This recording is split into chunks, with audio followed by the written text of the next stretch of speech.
మనస్తత్వంతో ఉంటుంది. ఇవాళ కొత్తగా రేవంత్ రెడ్డి, సామంత్ రెడ్డి అంటే కాదు సార్, ఆ విషయంలో చొరవ తీసుకోవడానికి మనం అభినందించాలి కదా.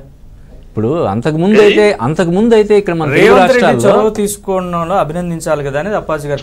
చొరవే అలా చాలా సందర్భాల్లో గతంలో చంద్రబాబు పీరియడ్ లో రాఘవేంద్రరావు గారిని పెట్టుకుని అనేక విషయాలకి చేయట్లేదంటే అదేమన్నా హంగామా అడావిడి చేశారా? అడావిడి నార్మల్ గా పెట్టారు, సినిమాలను అడిగారు, రాఘవేంద్రరావు అందరు పిలిచారు, వాళ్ళతో వీళ్ళతో చేశారు, ఇచ్చారు. ఇవన్నీ ఈలాగా హడావిడి హంగామా ఏదో పెద్ద ఇచ్చేసి పొడి చేసి కొత్తగా ఐడియా కనిపెట్టి దేశానికి ఉత్తరిచ్చేసి ఐడియా కనిపెట్టినట్టు ఈయన ప్రాపగాండ చేసుకున్నాడు తప్పితే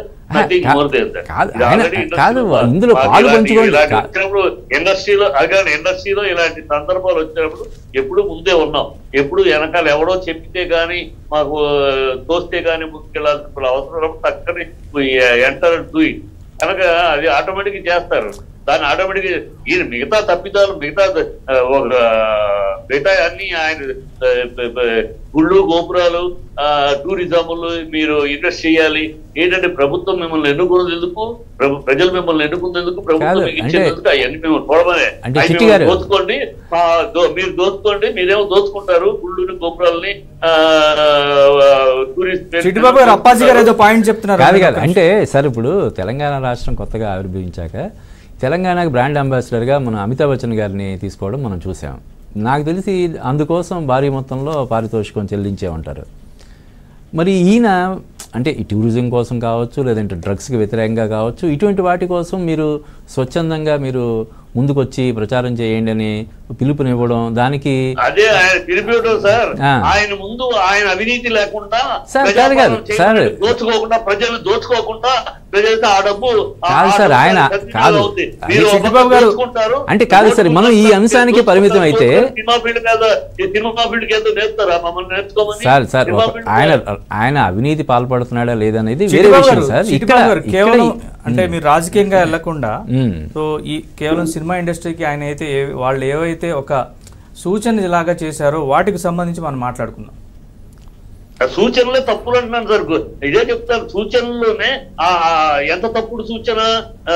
గద్దర్ గారు అవార్డు ఏమన్నా మళ్ళీ కాదు ఇది ఇంకా మన అవార్డుల వరకు రాలేదు. మనం ఓన్లీ ఇప్పుడు హీరోలందరూ కూడా ఇందులో పాలు పంచుకోవాలి.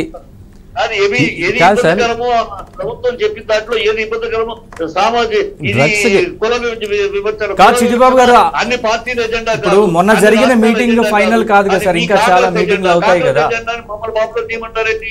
మీ కాంగ్రెస్ ఎజెండా, మా సినిమా ఫీల్డ్ లో అందరి పార్టీల వాళ్ళు ఉన్నారు. మీ కాంగ్రెస్ ఎజెండా కుల గణన అనేది అన్ని పార్టీలు ఒప్పుకుంటుంది కాదు, అన్ని రాష్ట్రాలు ఒప్పుకుంటుంది కాదు సార్. సిట్టిబాబు గారు రాజకీయ ఎజెండా, రాజకీయంగా కాకుండా మమ్మల్ని మా ప్రాపగాండా చేయండి అడుగుతారేంటి? ఏం ఆలోచన ఉంది? చిట్టిబాబు గారు మీ కాంగ్రెస్ కి ప్రాపగేటర్ రావాలా? సినిమా వాళ్ళు మీ కాంగ్రెస్ పార్టీకి ప్రాపగేటర్ గా మారాలా? చిట్టిబాబు గారు ప్రభుత్వం తెలంగాణ గవర్నమెంట్ కి సహకరించమన్నారు తప్ప కాంగ్రెస్ పార్టీకి అని అడిగారా? ప్రభుత్వం ఏదండి కాంగ్రెస్ ఉంది. కాంగ్రెస్ ఐడియాలజీ కులగణన అనేది Congress ideology, not any other party. అనేక రాష్ట్రాల అంగీకారం లేదు దానికి. కొన్ని రాష్ట్రాలు అంగీకారం, కొన్ని రాష్ట్రాలు లేదు. కొన్ని పార్టీలు అంగీకారం, కొన్ని పార్టీలు లేదు. సార్ మీడియాలో వచ్చిన వాటి గురించే మనం పరిమితం అవుతాము. మీడియాలో వచ్చిన వాటి గురించి ప్రభుత్వ రాజకీయ ఎజెండా మీరు చేసుకోండి. మీ ప్రభుత్వ రాజకీయ ఎజెండా మీ ఇష్టం. దానికి మా సినిమా వాళ్ళని మీరు ముందు ప్రోత్సహించాలని. రేపు మీరు పోతారు, ఇంకో పార్టీ వస్తుంది, అప్పుడు వాళ్ళ కోసం మళ్ళీ చేయమా? మీరు రాజకీయ ఎజెండా సినిమా వాళ్ళని ఆ రాజకీయ ఎజెండా మమ్మల్ని చేయండి. ఇది పార్టీ కోసం చేస్తున్న ప్రచారంగా